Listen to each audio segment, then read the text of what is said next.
What's the deal, Neal?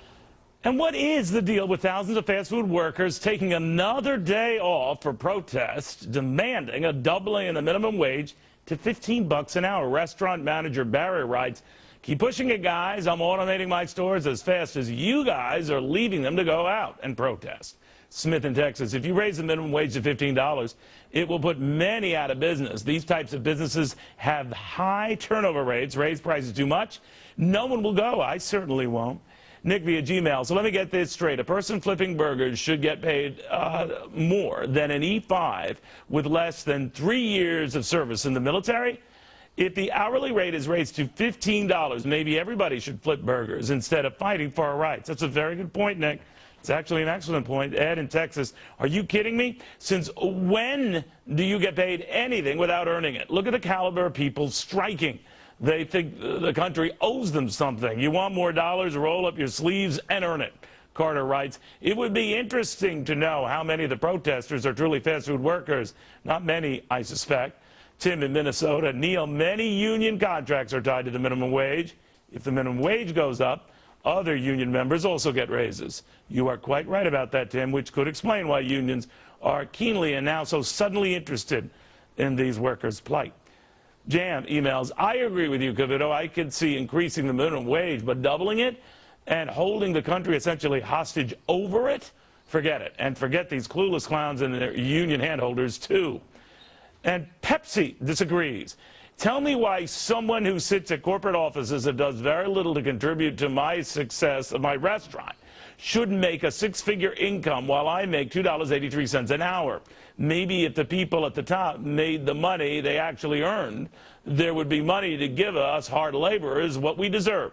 Well, first off, Pepsi, I'm thinking that you're making $2.83 an hour, so I'm assuming you're a waiter, and I'm also assuming you make tips to compensate for the lower hourly rate, unless you're a horrible waiter.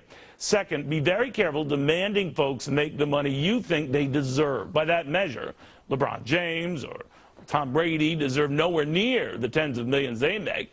Many might agree with you, but let's just say market forces do not. Markets and what they will bear set these prices. In a sense, fans set at least the sports prices, just as they do in the competition to hire the best neurosurgeon or the best CEO or best college, well, coach. Free market forces decide whether someone's ever worth the dough they're getting, just as market forces decide when those same people no longer deserve getting that money. Gene emails, these folks are going overboard. A fast food restaurant is not a career job. This is where young people learn to work.